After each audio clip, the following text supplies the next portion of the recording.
Dear students, आज हम सबसे पहले स्टडी करेंगे effect of temperature on spontaneity. तो प्रोसेस को स्पॉन्टेनियस बनाने में टेम्परेचर का क्या रोल हो सकता है, ये हमें स्टडी करना है एंडोथर्मिक रिएक्शन के लिए भी और एक्सोथर्मिक रिएक्शन के लिए भी। तो इसमें स्पॉन्टेनिटी के लिए आपको पता है कि गिब्स हेल्महोल्ट्ज इक्वेशन आपने स्टडी की थी, जो क्या होती है delta G is equal to delta H minus T delta S.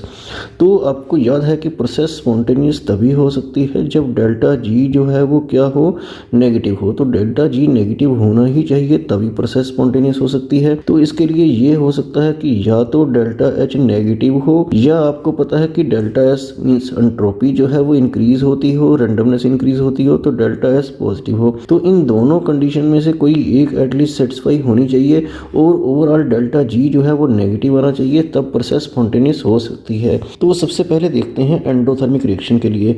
Endothermic reaction के लिए आपको पता है कि डेल्टा एस तो क्या होता है, पॉजिटिव होता है, जो कि नेगेटिव नहीं है, क्योंकि नेगेटिव पर ही प्रोसेस स्पॉन्टेनियस होती है। इसका मतलब ये हुआ कि ये फैक्टर तो स्पॉन्टेनिटी को फेवर नहीं करता है और क्या कर रहा है, इसको अपोज कर रहा है। तो हम मान लेते हैं कि एटलीस्ट दूसरा फैक्टर है डेल्टा एस, वो फेवर कर रहा होगा। तो ये डेल्टा एस हम सपोज करते हैं कि पॉजिटिव होगा। तो यहाँ पे मैं इसको दोबारा ऐसे लिख सकता हूँ कि टी डेल्टा एस जो है वो भी पॉजिटिव ही होगा, क्योंकि टी तो ऑलवेज क्या होता है, पॉजिटिव होता है। तो ये टी डेल्टा एस पॉजिटिव हो और डेल्टा एच भी पॉजिटिव हो, तो आप देखिए कि डेल्टा जी नेगेटिव कैसे आ सकता है। तो डेल्टा जी नेगेटिव जो है तभी आएगा, आप इसको ध्यान से देखिए कि टी डेल्टा एस जो है यहाँ पर आप पॉजिटिव हो और कोई भी पॉजिटिव वैल्यू ले लीजिए, और डेल्टा एच भी पॉजिटिव हो, तो डेल्टा जी नेगेटिव कैसे आएगा, जब ये पूरा फैक्टर जो है डेल्टा एच को डोमिनेट कर जाएगा, मीन्स इसकी वैल्यू जो है वो ज़्यादा होगी। तो ये ऐसा हो सकता है कि अगर टी डेल्टा एस यहाँ पर ग्रेटर देन डेल्टा एच हो, तब डेल्टा जी नेगेटिव आ सकता है और प्रोसेस जो है वो स्पॉन्टेनियस हो सकती है। लेकिन टी डेल्टा एस जो है डेल्टा एच से अगर ग्रेटर नहीं है, तो क्या कर सकते हैं हम, टी को इंक्रीज़ कर सकते हैं। तो टी जो है दैट शुड बी इंक्रीज। तो ये आपको नोट करना है, यहाँ से प्रूव हो चुका है कि अगर हम टेम्परेचर को इंक्रीज़ कर देते हैं तो overall T delta S greater than delta H हो जाता है। तो इससे डेल्टा जी जो है वो नेगेटिव आ जाता है और प्रोसेस जो है वो स्पॉन्टेनियस हो जाती है। तो इसका मतलब ये हुआ कि एंडोथर्मिक रिएक्शन जो है वो हायर टेम्परेचर पर स्पॉन्टेनियस हो जाएगी और लो टेम्परेचर पर वो स्पॉन्टेनियस नहीं होगी। तो यहाँ पे हमें क्या नोट करना है, hence higher temperature favour the spontaneity of endothermic reaction, और लो टेम्परेचर पर एंडोथर्मिक रिएक्शन हो सकता है स्पॉन्टेनियस ना हो। तो इस तरह से आपको एंडोथर्मिक रिएक्शन की स्पॉन्टेनिटी के बारे में पता चल चुका है कि वो हायर टेम्परेचर पर स्पॉन्टेनिटी उसकी हो सकती है। अब हम देखते हैं एक्सोथर्मिक रिएक्शन के लिए। आपको इक्वेशन जो है यही दिमाग में रखनी है कि delta G is equal to क्या है, delta H minus T delta S. तो डेल्टा जी नेगेटिव आना चाहिए। और एक्सोथर्मिक रिएक्शन के लिए आपको याद है कि डेल्टा एच तो क्या होता है, नेगेटिव ही होता है, मीन्स कि ये तो स्पॉन्टेनिटी को क्या करता है, फेवर करता है। अगर दूसरा फैक्टर भी फेवर करेगा फिर टेम्परेचर की कोई ज़रूरत नहीं रहेगी। ये आप इसमें से बता सकते हैं कि डेल्टा जी फिर तो नेगेटिव आ ही जाएगा। तो हम मान लेते हैं कि डेल्टा एस उसको फेवर नहीं कर रहा है, मीन्स कि वो नेगेटिव है, डेल्टा एस नेगेटिव है। या यूं भी लिख सकते हैं कि टी डेल्टा एस जो है वो क्या है, नेगेटिव है। तो टी डेल्टा एस नेगेटिव हो तो ये पूरा फैक्टर जो है पॉजिटिव हो जाएगा। और डेल्टा जी नेगेटिव कैसे आएगा, तो डेल्टा जी नेगेटिव तभी आएगा जब ये नेगेटिव वाला, क्योंकि डेल्टा एच नेगेटिव है, इसका मैग्नीट्यूड ज़्यादा होगा। तो डेल्टा जी जो है नेगेटिव तभी होगा if delta H greater than T delta S. तो ये यहाँ से प्रूव हो चुका है कि डेल्टा एच अगर greater than T delta S हो तो डेल्टा जी नेगेटिव आ जाएगा और प्रोसेस जो है वो स्पॉन्टेनियस हो जाएगी।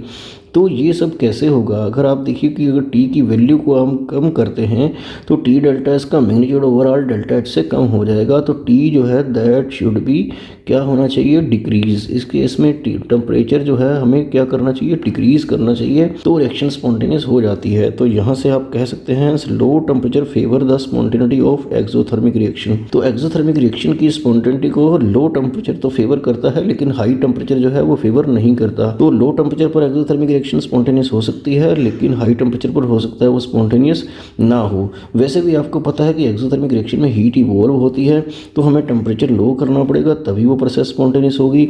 और इस तरह से एंडोथर्मिक में हीट एब्जॉर्ब होती है, तो आप हीट देंगे मीन्स टेम्परेचर हाई करेंगे, तभी वो रिएक्शन जो है वो स्पॉन्टेनियस हो पाएगी। इस तरह से आपको effect of temperature on spontaneity जो है ये जरूर स्टडी करना है। आगे करते हैं कुछ न्यूमेरिकल्स। तो फर्स्ट क्वेश्चन देखते हैं, at 0 degree Celsius ice and water are in equilibrium. तो आइस और वाटर जो है वो इक्विलिब्रियम में है, इस तरह से रिएक्शन है। एंड डेल्टा एच जो है आपको गिवन है 6.0 किलो जूल पर मोल फॉर दिस प्रोसेस, इस प्रोसेस के लिए। What will be delta S and delta G for conversion of ice into liquid water. तो जब आइस वाटर में कन्वर्ट होती है तो उसके लिए आपको डेल्टा एस और डेल्टा जी जो है वो फाइंड आउट करना है। तो आप इसको कैसे सोल्व करेंगे वो देखते हैं। तो आपको इक्वेशन पता है, delta G is equal to क्या होता है, delta H minus T delta S. तो यहाँ पर आपको पता है कि प्रोसेस जो है वो क्या है, इक्विलिब्रियम में है, मींस 0 डिग्री पर आइस वाटर में और वाटर आइस में कन्वर्ट होता रहता है और रिएक्शन जो है वो रिवर्सिबल टाइप की है। तो यहाँ पे आपको नोट करना है कि एट इक्विलिब्रियम, तो इक्विलिब्रियम में क्या होता है ये आपको पता होना चाहिए कि इक्विलिब्रियम पर डेल्टा जी जो है वो क्या होता है, 0 होता है, नो फ्री एनर्जी चेंज। तो डेल्टा जी जो है 0 इसमें इक्वेशन में आपको पुट करना है। और यहाँ पे आपको क्वेश्चन में नोट करना था कि डेल्टा एस और डेल्टा जी आपको फाइंड आउट करना था। तो डेल्टा जी तो फाइंड आउट हो गया है, तो एक आंसर तो आपका आ गया, क्योंकि इक्विलिब्रियम पर डेल्टा जी जो है वो 0 ही होता है। तो यहाँ पर आप डेल्टा जी की जगह आपको 0 पुट कर देना है। तो ये इक्वेशन क्या बन जाएगी, 0 is equal to delta H minus T delta S. तो यहाँ से आप टी डेल्टा एस ऐसे निकाल सकते हैं, तो वो किसके इक्वल आ गया, डेल्टा एच के। तो यहाँ पे आप क्या फाइंड आउट करना है, डेल्टा एस, यहाँ पे डेल्टा एस फाइंड आउट करना है, तो वो किसके इक्वल आ गया, डेल्टा एच अपॉन टी। तो ये फार्मूला आपको पहले भी बताया गया था कि delta S Q reversible upon T होता है, और ये भी कहा था कि ये फार्मूला कहाँ से आया वो बाद में बता देंगे। तो वो यहाँ से डेल्टा जी को 0 मानकर ये फार्मूला आ जाता है। तो इस फार्मूले में आपको डेल्टा एच और टी की वैल्यू जो है वो पुट करनी है, तो वो देख लेते हैं। डेल्टा एच जो है आपको 6.0 किलो जूल पर मोल दे रखा है, तो उसको जूल्स में कन्वर्ट करेंगे तो क्या करेंगे, 1000 से मल्टीप्लाई कर देंगे तो वो जूल पर मोल हो जाएगा। तो और टेम्परेचर जो है क्योंकि 0 डिग्री सेल्सियस है तो वो केल्विन में कितना होगा, 273 केल्विन हो जाएगा। तो इस तरह से यहाँ पर आप डेल्टा एस जो है इजीली फाइंड आउट कर पाएंगे। जो डेल्टा एच अपॉन टी है, डेल्टा एच जो है वो 6000 और टी जो है वो कितना है, 273 है। तो ये इसको आप डिवाइड कर लेना, तो अप्रोक्सीमेटली 21.98 या अप्रोक्सीमेटली 22 आ जाएगा। तो जूल पर केल्विन, क्योंकि ये केल्विन में है, और पर मोल। तो ये डेल्टा एस के यूनिट जो है जूल पर केल्विन पर मोल, ये भी आपको याद रखना है। तो इस तरह से ये क्वेश्चन हो जाएगा। अब हम सेकंड क्वेश्चन देखते हैं। तो इसमें क्या है, delta H and delta S for this reaction, ये एक रिएक्शन है 2AB equal to A2 plus B2। तो इसके लिए कुछ वैल्यू दे रखी है, 30.130 किलो जूल है, ये तो डेल्टा एच की वैल्यू है, और ये 65.5 जो है जो जूल पर केल्विन पर मोल में है, ये डेल्टा एस की वैल्यू है। तो कैलकुलेट द टेम्परेचर, इस क्वेश्चन में आपको टेम्परेचर T फाइंड आउट करना है, eight which rate of forward and backward reaction will be same. Rate of forward and backward reaction means कि जिस स्पीड से रिएक्शन फॉरवर्ड सामने वाली डायरेक्शन में जाती है प्रोडक्ट वाली साइड में, उसी स्पीड से वो वापस आ जाती है। तो इसको स्टेज ऑफ इक्विलिब्रियम बोलते हैं। और इक्विलिब्रियम पर आपको पता है कि डेल्टा जी जो है वो क्या होता है, 0 होता है। तो आगे लिखा है also predict the direction of reaction above this temperature. Above this temperature का मतलब है कि ये जो आप टेम्परेचर फाइंड आउट करेंगे उससे ज़्यादा अगर टेम्परेचर है तो रिएक्शन की डायरेक्शन बतानी है कि वो फॉरवर्ड डायरेक्शन में जाएगी या बैकवर्ड डायरेक्शन में, वो भी देखेंगे हम। तो इसको कैसे सोल्व करेंगे वो देखते हैं। तो सबसे पहले वैल्यू देखते हैं। ये जो वैल्यू है ये किसकी दे रखी है, डेल्टा एच की। तो डेल्टा एच आपको 30.130 किलो जूल दे रखा है, 30.130 किलो जूल। तो इसके क्या करना है, आपको जूल्स में कन्वर्ट कर लेना है। तो ये 1000 से मल्टीप्लाई करके ये जूल में कन्वर्ट हो गया। तो ये डेल्टा एच की वैल्यू है, और डेल्टा एस तो आपको दे ही रखा है 65.5, ये जूल पर केल्विन पर मोल, इस टाइप से।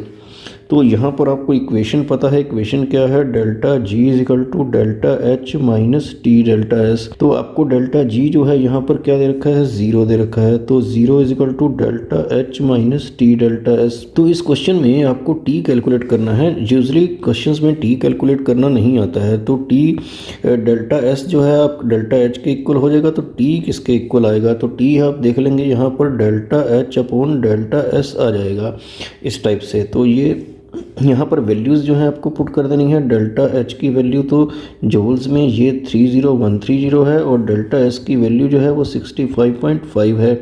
तो ये जो वैल्यूज़ को आप डिवाइड करेंगे अप्रोक्सीमेटली, इसको सोल्व कर लेना, तो ये 460 आ जाएगा। तो ये टेम्परेचर है तो किस में आएगा, ये केल्विन में आएगा। तो इस टेम्परेचर पर डेल्टा जी जो है वो क्या है, 0 है, और हमें निकालना है अबव दिस टेम्परेचर। तो अबव दिस टेम्परेचर जो है वो क्या होने वाला है वो आपको देखना है।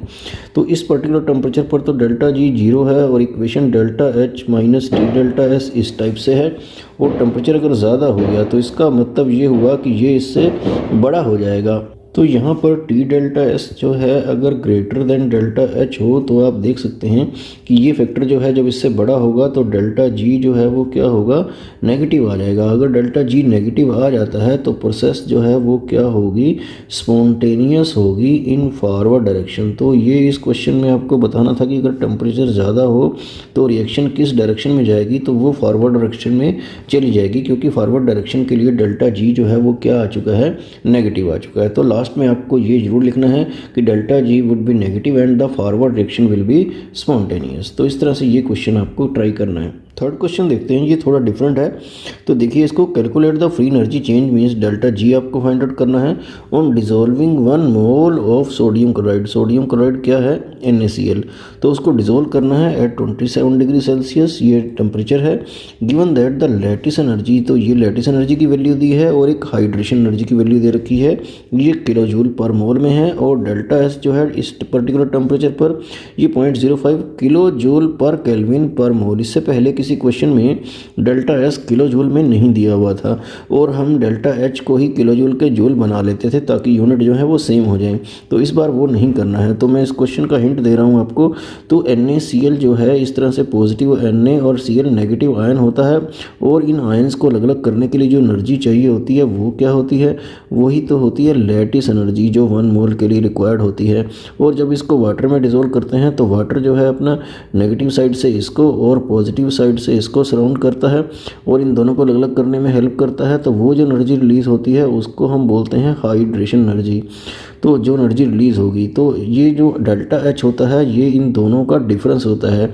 लेकिन जो हाइड्रेशन एनर्जी आपको ऑलरेडी नेगेटिव दे रखी है, क्योंकि जो एनर्जी रिलीज होती है वो नेगेटिव ही दी जाती है, तो इसलिए हम इन दोनों का सम कर लेंगे और वो अपने आप डिफरेंस हो जाएगा। तो इसको कैसे हमें सोल्व करना है, तो सबसे पहले हमें डेल्टा एच की ज़रूरत पड़ेगी।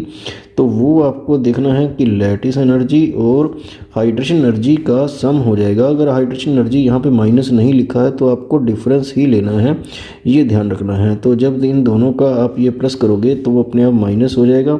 तो ये 777.8 माइनस 774.1 है। तो ये जो है डिफरेंस लेकर ये कितना आ जाएगा, 3.7 आ जाएगा। तो ये किलो जूल पर मोल में आएगा। तो इस टाइप से तो डेल्टा एच की वैल्यू आ गई और डेल्टा एस की वैल्यू आपको दे रखी है 0.045 किलो जूल पर केल्विन पर मोल।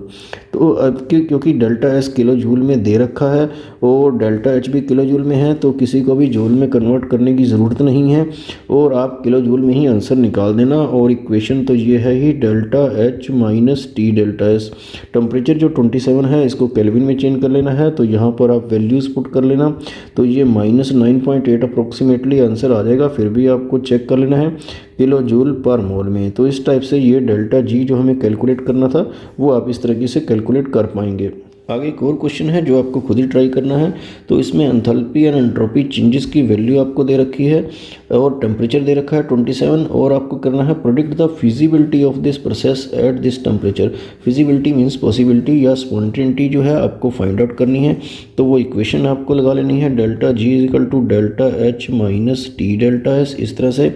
और टी भी आपको 300 केल्विन लेना है, यहाँ पर इसको केल्विन में चेंज कर लेना है और डेल्टा एच किलो जूल के जूल बना लेना है। इस तरह से जब आप डेल्टा जी जो है वो फाइंड आउट करेंगे तो वो पॉजिटिव आपका आंसर आएगा इसमें अप्रोक्सीमेटली 7940 जूल पर मोल में। तो आपको लास्ट में लिखना क्या है कि डेल्टा जी जो है वो क्योंकि पॉजिटिव है, नेगेटिव नहीं है, नेगेटिव पर ही रिएक्शन स्पॉन्टेनियस होती है, तो रिएक्शन यहाँ पे स्पॉन्टेनियस नहीं है। तो आप इसका आंसर लिखोगे the reaction is not feasible, means कि इस पर्टिकुलर टेम्परेचर पर रिएक्शन जो है फिजिबल नहीं है, पॉसिबल नहीं है, या यूँ कह सकते हैं कि it is not spontaneous at this temperature. Next topic देखते हैं, ये है standard free energy change delta G. ये ऊपर नोट लगा देते हैं, मीन्स कि ये स्टैंडर्ड स्टेट में है एंड इक्विलिब्रियम कांस्टेंट। तो इसका इक्विलिब्रियम कांस्टेंट से क्या रिलेशन है ये भी आपको आगे स्टडी करना है। और अगर आपको इक्विलिब्रियम कांस्टेंट के नहीं पता कि क्या होता है वो वैसे तो आपको अगले चैप्टर में बताया जाएगा, लेकिन अगर कोई रिवर्सिबल रिएक्शन है जैसे A + B = C + D, तो इक्विलिब्रियम आने पर यहाँ पर आपको लगता है कि रिएक्शन और ज़्यादा फॉरवर्ड में नहीं जा रही है, तो जो प्रोडक्ट हैं जैसे C और D हैं इसे इनकी कंसंट्रेशन ऐसे इस तरह की ब्रैकेट में लिखते हैं। तो इक्विलिब्रियम आने पर concentration of product divided by reactant, तो इनकी रेशियो जो है प्रोडक्ट और रिएक्टेंट की कांस्टेंट हो जाती है जब, तो उस वक्त जो इसकी वैल्यू होती है प्रोडक्ट को रिएक्टेंट से डिवाइड करके उसी को इक्विलिब्रियम कांस्टेंट बोलते हैं। ये आपको ध्यान रखना है। तो इसको भी हम इसका उसके साथ क्या रिलेशन है डेल्टा जी के साथ वो लास्ट में हम लिख देंगे। अभी आपको ये पढ़ना है कि फॉर एनी प्रोसेस स्टैंडर्ड जो फ्री एनर्जी चेंज है that can be calculated as, तो ऐसे कैलकुलेट करते हैं जैसे आपको एंथैल्पी ऑफ जो है स्टैंडर्ड एंथैल्पी चेंज कैलकुलेट करते थे किसी रिएक्शन के लिए। तो आपको करना क्या है, सिग्मा, सिग्मा मीन्स की जो standard free energy of formation है प्रोडक्ट, तो जितने भी प्रोडक्ट हैं सबकी फ्री एनर्जी ऑफ फॉर्मेशन का आप सम कर दीजिए, सिग्मा का मतलब सम होता है। और इस तरह से रिएक्टेंट की जो फ्री एनर्जी ऑफ फॉर्मेशन है वो सार्प का प्लस करके और प्रोडक्ट वाले में से क्या करना है आपको माइनस कर देना है। तो इस तरह से कोई न्यूमेरिकल भी आपके लिए हो सकता है, तो वो आपको ये प्रोडक्ट माइनस रिएक्टेंट ही करना है, ये याद रखना है। और ये जो स्टैंडर्ड फ्री एनर्जी चेंज है डेल्टा जी स्टैंडर्ड स्टेट में, इसका इक्विलिब्रियम कांस्टेंट से क्या रिलेशन है ये भी आपको नोट कर लेना है। ये क्या होता है, डेल्टा जी जो स्टैंडर्ड है माइनस आर टी लॉग के, ये एल एन जो है इसका मतलब ये लॉग टू द बेस ई होता है, ये एक नेचुरल लॉग होता है जिसके बारे में आपने पहले भी सुना है। तो इसको हम जब सिंपल लॉग में कन्वर्ट करेंगे तो आपको याद है कि 2.303 से मल्टीप्लाई करते हैं तो फार्मूला बन जाता है ये, तो डेल्टा जी standard minus 2.303 R T log के। ये जो लॉग है जो आपका लॉग टेबल दिया होता है वो बेस 10 पे होता है, तो वही लॉग यहाँ पर यूज़ हुआ है जिसकी वैल्यूज़ भी आपको लॉग टेबल में देखनी पड़ती है। तो अगर आपको इक्विलिब्रियम कांस्टेंट के की वैल्यू दी है तो यहाँ से डेल्टा जी फाइंड आउट कर सकते हैं स्टैंडर्ड स्टेट में, और डेल्टा जी स्टैंडर्ड दे रखा है तो फिर आप उसको इसके नीचे से डिवाइड करके लॉग के और फिर इसका एंटी लॉग लेकर के की वैल्यू फाइंड आउट कर सकते हैं। हालांकि वो डिफ़िकल्ट हो जाता है +1 लेवल पे, एंटी लॉग देखना अभी आपको नहीं आता होगा। तो ये फार्मूला जो है एनसीईआरटी में एक आध क्वेश्चन इसका दे रखा है, तो वो भी मैं आपको करके बता दूंगा कैसे करना है। तो ये फार्मूला जो है आया कहाँ से है, ये आपको +2 के 3rd यूनिट में आपको जाके पता चलेगा। आगे आपको एक और फार्मूला नोट कर लेना है, efficiency of a fuel cell. Fuel cell भी आपको +2 में ही पढ़ना है। तो वो क्या होता है, डेल्टा जी जो यूज़फुल वर्क के लिए एनर्जी है और डिवाइडेड बाय डेल्टा जो टोटल है, टोटल में से कितना यूज़फुल हो रहा है तो उससे को डिवाइड करके हम एफिशिएंसी ऑफ फ्यूल सेल जो है वो फाइंड आउट कर सकते हैं। और आगे देखते हैं स्टैंडर्ड एंट्रोपी चेंज, जो डेल्टा एस जो है वो कैसे कैलकुलेट करते हैं। वो भी इसी तरह से प्रोडक्ट की जो जितनी भी एंट्रोपी है, जितने भी प्रोडक्ट हैं सबकी एंट्रोपीज़ का टोटल कर दीजिए और रिएक्टेंट की एंट्रोपीज़ का टोटल उसमें से क्या करना है आपको माइनस करना है। तो यहाँ जो एंट्रोपी लिखते हैं इसमें ऐसे नहीं लिखते जैसे कि डेल्टा जी में एंथैल्पी ये फ्री एनर्जी ऑफ फॉर्मेशन लिखते थे या एंथैल्पी ऑफ फॉर्मेशन लिखते थे, क्योंकि खाली एच या खाली जी किसी का एब्सोल्यूट वैल्यू जो है वो फाइंड आउट नहीं हो सकती है, लेकिन एब्सोल्यूट वैल्यू ऑफ एंट्रोपी तो फाइंड आउट हो सकती है। एंट्रोपी जो है हर रिएक्टेंट की या प्रोडक्ट की जो है आपको गिवन ही होगी, तो वो प्रोडक्ट और रिएक्टेंट का ये सम करके ऐसे माइनस करना है तो डेल्टा एस आ जाएगा। तो इसमें यहाँ पे वो एंट्रोपी ऑफ फॉर्मेशन वर्ड जो है लगाने की ज़रूरत नहीं होती, जो कि जी और एच में लगाते हैं। तो ये फार्मूला भी आपको लर्न करना है। आगे देखते हैं न्यूमेरिकल। तो ये डेल्टा जी फाइंड आउट करना है इस न्यूमेरिकल में, और आपको एक रिएक्शन दे रखी है 4NH3 + 5O2 = 4NO + 6 वाटर, और ये फ्री एनर्जी ऑफ फॉर्मेशन आपको NH3NO वाटर की दे रखी है, ऑक्सीजन की नहीं दे रखी है। तो ये वैल्यूज़ यहाँ पे लिखी हैं किलोजूल पर मोल में, और ये आपको डेल्टा जी यहाँ से निकाल लेना है प्रोडक्ट माइनस रिएक्टेंट करके। और आगे क्या है, product the feasibility of the reaction at the standard state. तो स्टैंडर्ड स्टेट में आपको रिएक्शन का फिजिबिलिटी भी जो है वो भी फाइंड आउट करनी है, तो कि वो रिएक्शन पॉसिबल है या नहीं है वो देखना है। तो इसको कैसे करेंगे सोल्व, तो ये देख लीजिए। तो आपको सबसे पहले क्या करना है, रिएक्शन ही लिखनी है। तो रिएक्शन तो यहाँ पे दी ही है 4NH3 + 5O2 = क्या है 4NO + 6 वाटर, इस टाइप से। तो अगर आपको ओवरऑल डेल्टा जी जो है वो फाइंड आउट करना है तो वो प्रोडक्ट माइनस रिएक्टेंट ही करना है। तो प्रोडक्ट की तरफ आपको पहले देखना है NO और वाटर। तो प्रोडक्ट की जो फ्री एनर्जी ऑफ फॉर्मेशन है वो ले लेनी है। तो मैं पहले प्रोडक्ट की लिखता हूँ NO की। तो NO की वैल्यू जो है उसमें से आपको देख लेनी है वो कितनी है, 86.8 है, और ये NO जो है यहाँ पर 4 है, तो ये 4 से मल्टीप्लाई जो है ये भी करना पड़ेगा। और इस तरह से 6 वाटर हैं, तो वाटर की जो भी वैल्यू है आपको उसको 6 से क्या करना है, मल्टीप्लाई करना है, क्योंकि एक वाटर के लिए ये दे रखी है। तो वाटर वाली वैल्यू जो है वो ये लास्ट वाली आपको दे रखी है, ये कितनी है 237.2। तो ये तो हो गया प्रोडक्ट, तो सारा ये प्रोडक्ट हो गया, माइनस आपको क्या करना है रिएक्टेंट। तो रिएक्टेंट में 4NH3 है और 5O2 हैं। तो 4NH3 की जो वैल्यू है वो देख लेनी है, वो कितनी है, ये यहाँ पर गिवन है -16.8, तो ये कर देनी है। और 5 और O2 की वैल्यू यहाँ पर गिवन नहीं है, तो वो आपको याद रखना है कि जो प्योर एलिमेंट होते हैं H2N2O2 उनका जो स्टैंडर्ड एंथैल्पी ऑफ फॉर्मेशन या standard free energy of formation जो है वो 0 लेना होता है। तो ये बात जो है आपको ज़रूर नोट कर लेनी है कि इस तरह की कोई वैल्यू दी नहीं होगी तो वो आपको अंडरस्टूड है कि वो 0 ही ले लेनी है। तो इसको आप बिल्कुल सोल्व कर लेना अपने आप ही। तो ये मैं आंसर आपको लिख देता हूँ सीधा, ये 100 जो है 8.8 जो है किलो जूल में आ जाएगा। तो इस तरह से डेल्टा जी जो है वो फाइंड आउट हो जाएगा। और आप देख रहे हैं डेल्टा जी स्टैंडर्ड स्टेट में क्या आ गया है, नेगेटिव आ गया है। तो इसका मतलब ये हुआ कि रिएक्शन जो है that is feasible. Feasible means कि रिएक्शन जो है वो क्या है, स्पॉन्टेनियस है। तो ये भी आपको यहाँ पर बताना था। तो इस टाइप से ये क्वेश्चन होगा। अब ये सेकंड न्यूमेरिकल देखते हैं। इसके लिए भी आपको डेल्टा जी स्टैंडर्ड स्टेट में कैलकुलेट करना है। और ये H2 + IT = 2HI एक सिंपल रिएक्शन दे रखी है। और इसके लिए डेल्टा H जो है ओवरऑल दे रखा है। और जो गिवन वैल्यूज़ हैं वो स्टैंडर्ड एंट्रोपीज़ हैं, एंथैल्पी ऑफ फॉर्मेशन नहीं है। तो H2, I2 और HI सभी की वैल्यूज़ दे रखी हैं। तो ये आपको याद रखना है कि जो एंथैल्पी ऑफ फॉर्मेशन या gives free energy of formation जो है वो प्योर एलिमेंट्स की तो क्या होती थी, 0 होती थी।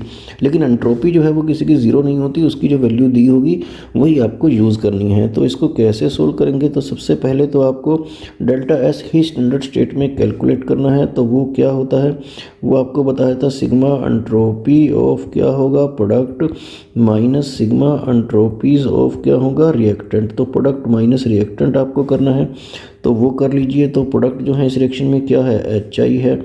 तो HI की जो वैल्यूज़ हैं वो देख लीजिए। HI की वैल्यू जो है ये कितनी है, 206.4 है। तो और इसमें क्योंकि 2HI है तो ये आपको 2 से मल्टीप्लाई करना ही है। तो ये तो हो गया प्रोडक्ट। और माइनस रिएक्टेंट, रिएक्टेंट में एक H2 है और एक I2 है। तो H2 की वैल्यू जो है ये 130.5 जो भी वैल्यू दे रखी है, और I2 की वैल्यू जो है 116.6। तो ये जो वैल्यूज़ आपको गिवन है वो ले लेनी है। और इसमें कोई नंबर ऑफ मोल से मल्टीप्लाई करने की ज़रूरत नहीं है। तो इसको आप सोल्व कर लेना अपने आप। तो ये जो आंसर आएगा, तो ये यहाँ ध्यान रखना, ये 206.4 है। वैल्यूज़ आपने ठीक से जो है वो पुट करनी है।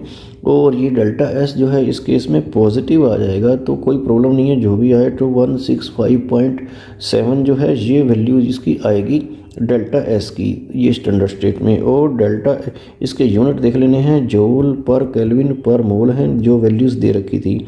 और डेल्टा एच जो है वो आपको गिवन है 52.0 जो है ये किलो जूल में है। तो आपने इसका क्या करना है, जूल्स में कन्वर्ट कर लेना है 1000 से मल्टीप्लाई करके, तो ये जूल्स में आ जाएगा।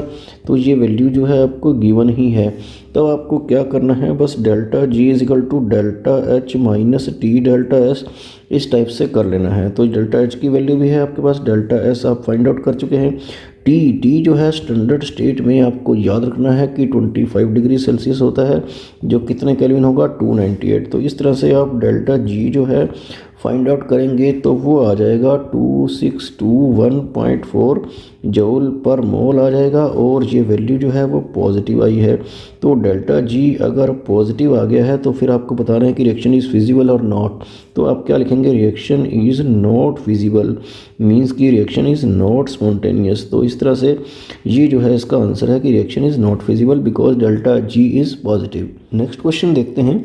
The equilibrium constant for a reaction is 10। तो इक्विलिब्रियम कांस्टेंट के की वैल्यू 10 दे रखी है और आपको डेल्टा जी जो है 300 केल्विन पर फाइंड आउट करना है।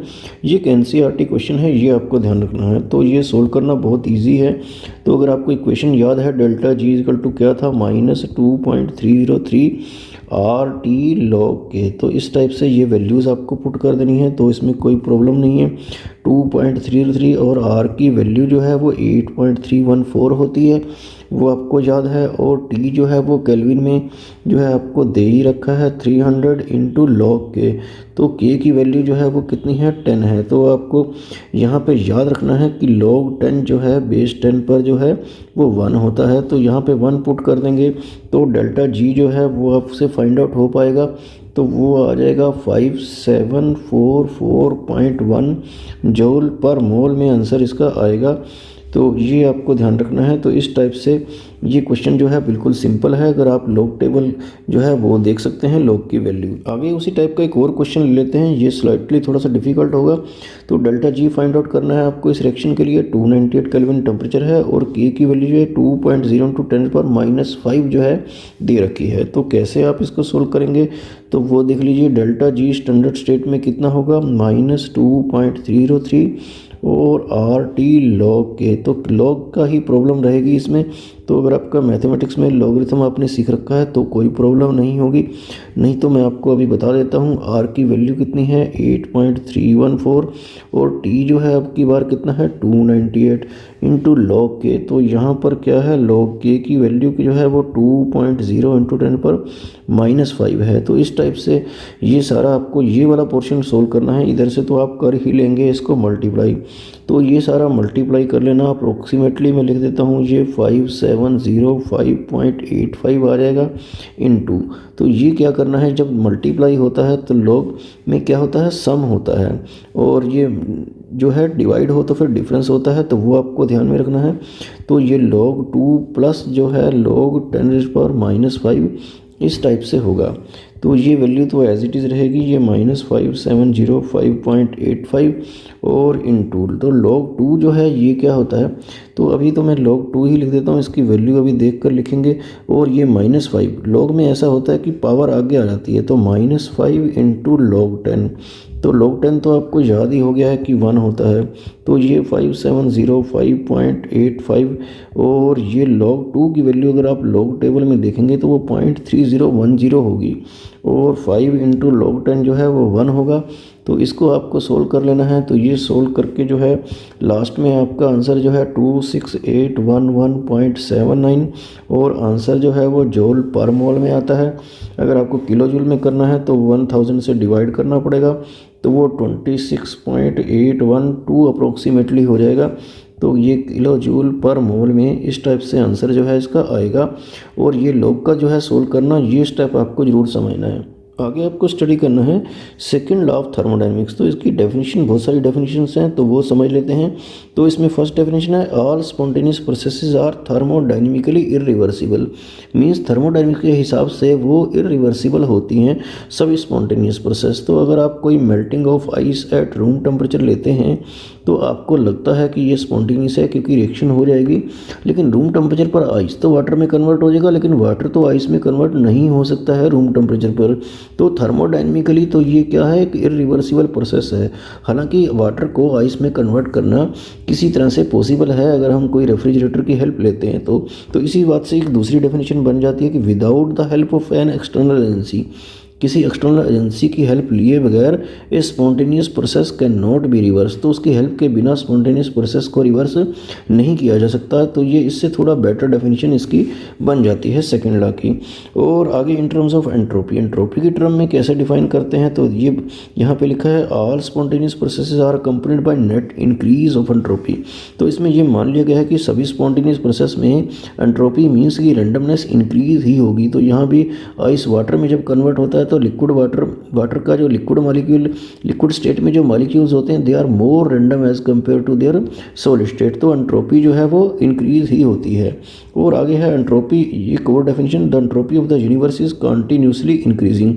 तो पूरे यूनिवर्स की एंट्रोपी जो है कंटिन्यूसली इंक्रीज हो रही है कि मॉलिक्यूल एक दूसरे से दूर दूर जा रहे हैं और रैंडमनेस बढ़ती ही जा रही है। तो ये भी एक डेफिनेशन है। एक और डेफिनेशन है combining first law and second law. First law जो है आपको याद है कि एनर्जी से रिलेटेड था, तो दोनों का कंबाइन करके एक और डेफिनेशन बनती है। ये क्या है, ये भी आप नोट कर लीजिए। The energy of universe is constant, energy तो कांस्टेंट है, whereas entropy of the universe is continuously increases and tends to maximum. तो एंट्रोपी जो है रैंडमनेस कंटिन्यूसली इंक्रीज होती जा रही है और वो मैक्सिमम होने की कोशिश करती है। तो इस तरह से सेकंड लॉ को भी आपने रीड कर लेना है। आगे थर्मोडायनेमिक्स में एक थर्ड लॉ ऑफ थर्मोडायनेमिक्स भी है, तो ये भी आप देख लीजिए। This law was given by Nernst. तो ये क्या कहता है, at absolute zero temperature means means कि 0 केल्विन पर the entropy of a perfectly crystalline substance is taken as 0। क्योंकि आपको पता है कि जब टेम्परेचर इंक्रीज़ करते हैं तो एंट्रोपी जो है वो इंक्रीज़ हो जाती है।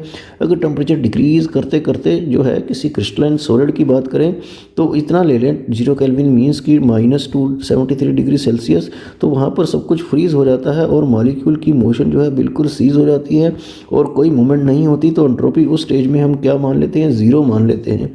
और जैसे जैसे टेम्परेचर इंक्रीज़ होगा एंट्रोपी जो है वो इंक्रीज़ होती चली जाती है। तो इस लॉ का यूज़ क्या है कि third law help in calculation of absolute entropy of a substance eight A given temperature. तो किसी गिवन टेम्परेचर पर किसी सब्सटेंस की हम एब्सोल्यूट वैल्यू ऑफ एंट्रोपी जो है वो फाइंड आउट कर सकते हैं। तो वो कैसे करते हैं, with the help of third law of thermodynamics. हालांकि एब्सोल्यूट वैल्यू एंथैल्पी की या फ्री एनर्जी की या इंटरनल एनर्जी की वो सब हम वैल्यूज़ जो हैं वो फाइंड आउट नहीं कर सकते हैं, सिर्फ एंट्रोपी की ही एब्सोल्यूट वैल्यू जो है वो फाइंड आउट कर सकते हैं with the help of third law of thermodynamics. तो थर्ड लॉ इतना इंपॉर्टेंट नहीं है, फिर भी आपको इसका डेफिनेशन और इसका यूज़ जो है ये रीड कर लेना है। और लास्ट में आपको समझना है gives free energy change and chemical equilibrium. तो इसमें क्या बताया गया है कि अगर कोई रिएक्शन रिवर्सिबल है, जैसे A + B = क्या है, C+D है, तो रिएक्शन जो है वो स्पॉन्टेनियस तभी होती है जब डेल्टा G जो है वो क्या होता है, नेगेटिव होता है। तो रिएक्शन अगर दोनों डायरेक्शन में स्पॉन्टेनियस है तो दोनों डायरेक्शन में डेल्टा G नेगेटिव कैसे हो सकता है, डेल्टा H तो ऐसा नहीं होता है। डेल्टा H अगर फॉरवर्ड में नेगेटिव है तो बैकवर्ड में वो पॉजिटिव ही होता है। लेकिन डेल्टा G क्योंकि रिएक्शन स्पॉन्टेनियस तभी होगी जब डेल्टा G क्या होगा, नेगेटिव होगा। और रिएक्शन अगर दोनों डायरेक्शन में स्पॉन्टेनियस है तो दोनों डायरेक्शन में डेल्टा G कैसे नेगेटिव होता है, यही आपको समझना है। तो यहाँ पे क्या लिखा है देखिए, we know that a reversible reaction is spontaneous if delta G standard state में क्या हो, negative. Now in a reversible reaction the forward as well backward reaction take place. तो रिवर्सिबल में दोनों रिएक्शन होती है। This means that delta G is negative for forward as well as backward direction. तो दोनों के लिए डेल्टा G जो है वो नेगेटिव होगा। तो वो कैसे होगा, ये हमें ग्राफ से समझना है। तो ग्राफ देखते हैं। तो ग्राफ हम इस टाइप से प्लॉट करेंगे कि इधर तो हम G ले लेते हैं, ये गिव्स फ्री एनर्जी, और इधर जो है progress of reaction. Means progress of reaction कैसे होती है कि अगर रिएक्शंस जो है वो रिएक्टेंट से किधर की तरफ चलती है, प्रोडक्ट की तरफ। तो इस तरह से हम ग्राफ बनाएंगे कि डेल्टा G जो है वो क्या होता है, डिक्रीज़ होता है तभी तो वो नेगेटिव होता है। तो रिएक्टेंट से प्रोडक्ट की तरफ जाते हुए जो ग्राफ है वो इसका इस टाइप से आने वाला है। तो यहाँ पर जो है इस तरह से ये इसकी G की वैल्यू है रिएक्टेंट के लिए और ये वैल्यू है प्रोडक्ट के लिए। तो रिएक्टेंट से प्रोडक्ट वो ऐसे नहीं जाता बल्कि इस टाइप से जाता है। तो ये रिएक्टेंट से प्रोडक्ट जब इधर जाएगा तो ये इस टाइप से होगा, और फिर प्रोडक्ट से रिएक्शन इधर जाएगी और रिएक्टेंट से उधर जाएगी। तो रिएक्शन रुकेगी कहाँ, यहाँ पर। इसको बोलते हैं इक्विलिब्रियम पॉइंट। तो इक्विलिब्रियम पॉइंट तक जो है वो रिएक्शन जाती है, ये आपको ध्यान रखना है। तो इस तरह से चाहे वो रिएक्टेंट से प्रोडक्ट की तरफ जाए, चाहे वो प्रोडक्ट से रिएक्टेंट की तरफ जाए, दोनों डायरेक्शन में डेल्टा G जो है वो क्या हो जाता है, नेगेटिव हो जाता है। तो इस ग्राफ में आपको ये ध्यान रखना है कि इधर ये रिएक्टेंट है और इधर जो है वो प्रोडक्ट है, और ये डेल्टा G जो है ये यहाँ से यहाँ तक ये क्या है, नेगेटिव है। तो इस तरह से ग्राफ प्लॉट करने के बाद आपको लिखना क्या है वो देखते हैं। तो आगे आपको नोट करना है, this is because the reversible reaction proceed up to equilibrium point. तो जो ग्राफ में आपको मिनिमा दिखाया था कर्व में, वही इक्विलिब्रियम पॉइंट था कॉरस्पॉन्डिंग टू मिनिमम गिव्स फॉर एनर्जी। तो जैसा कि ऊपर आपको दिखाया गया था उस तरह से इक्विलिब्रियम पॉइंट तक ही रिएक्शन जो है वो जाती है। तो इस तरह से आपको ये समझना है कि गिव्स फ्री एनर्जी और केमिकल इक्विलिब्रियम में क्या रिलेशन है।